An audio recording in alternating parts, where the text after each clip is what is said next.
En la línea telefónica agradezco muchísimo a que nos tome la llamada Ricardo Castillo, periodista, reportero de Cuadratín Guerrero, porque fue asesinado un fotógrafo, un fotoperiodista que trabajaba para Discovery Channel.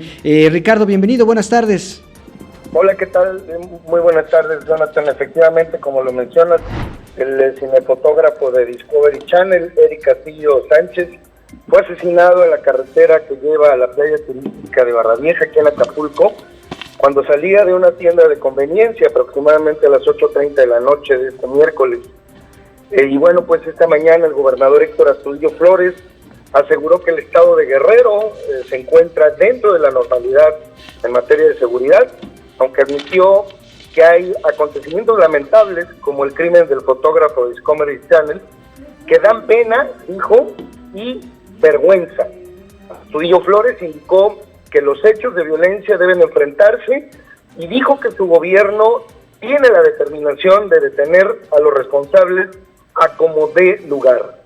El fiscal general del estado, Jorge Suriel de los Santos, subrayó esta mañana que el fotógrafo fue asesinado en un intento de robo de su camioneta, luego de que han trascendido versiones de que se trató de un posible intento de secuestro, ya que los delincuentes lo mataron, pero no se llevaron el vehículo.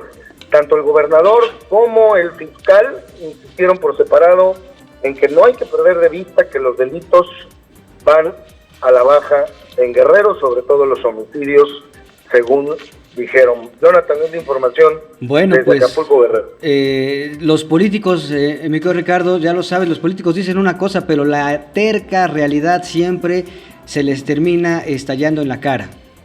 Pues hay una percepción en Acapulco en particular, en que bueno, pues los hechos de violencia continúan por lo menos, si no peor, por lo menos igual, ¿no? Claro. Correcto. Ricardo, pues te agradezco mucho el reporte, la información y te mando un abrazo hasta Acapulco. Gracias, un abrazo, Jonathan. Que estés muy bien. Ricardo Castillo, periodista de Cuadratín, periodista reportero de Cuadratín Guerrero.